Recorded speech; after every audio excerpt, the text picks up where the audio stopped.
जय श्री कृष्णा फ्रेंड्स, मैं डॉक्टर अवधेश एक और नए इंटरेस्टिंग और स्पेशल वीडियो के साथ आप लोगों के सामने।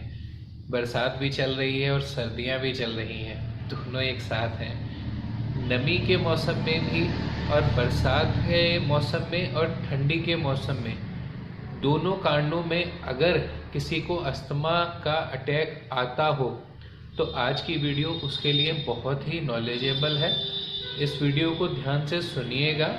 आप जो भी आपको अगर इस तरह की कोई दिक्कत है इन दोनों कारणों की वजह से, प्लस तीसरा कारण और इनडाइजेशन की प्रॉब्लम अगर किसी को रहती हो, तो उसके लिए भी ये वीडियो में बहुत अच्छी जानकारी मैं दूंगा आज।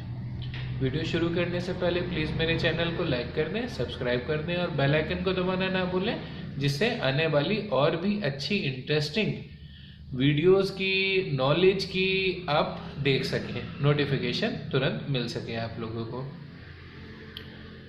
जिसका पुअर डाइजेशन रहता हो, खाना खाया पेट भरा भरा रहता है, डकार आके भी आराम नहीं होता, पूरा पेट फूला फूला रहता है, दूध तो पी ही नहीं सकता, या तो लूज मोशन लग जाते हैं या उल्टियाँ आ जाती हैं।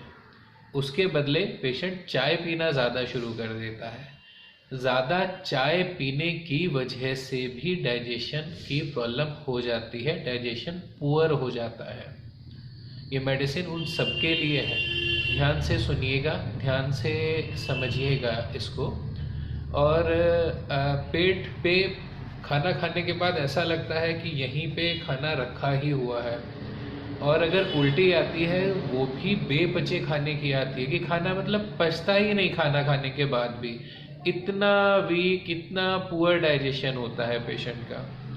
उसके साथ साथ खांसी आती हो सूखी, खाना खाने के बाद जितनी बार खाना खाता है उतनी बार सांस फूलने लगता हो, अस्थमा की दिक्कत हो और खांसी होती हो, तो उसके लिए भी ये मेडिसिन बहुत ही बेस्ट है। जिसको भी नमी के मौसम में अस्थमा हो, सर्दी के मौसम में अस्थमा हो, साथ में पुअर डाइजेशन हो, उसके लिए ये मेडिसिन बेस्ट है।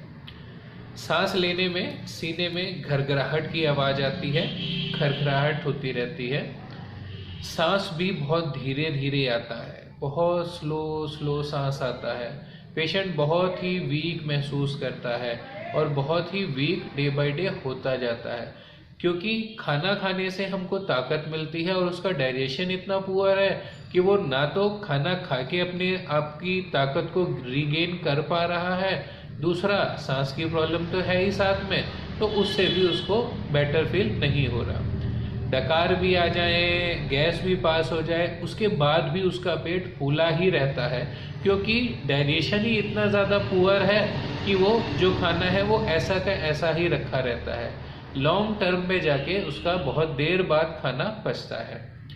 उसके लिए आप होम्योपैथी की एक मेडिसिन यूज़ करेंगे, चाइना 30, 5-5 बूंदें दिन में 3 बार कुछ महीनों तक लगातार लेंगे, तो उससे आपकी पेट की समस्या, अस्थमा की समस्या, दोनों ही समस्याएं एक सिंगल इस दवाई से ही क्योर हो जाएंगी।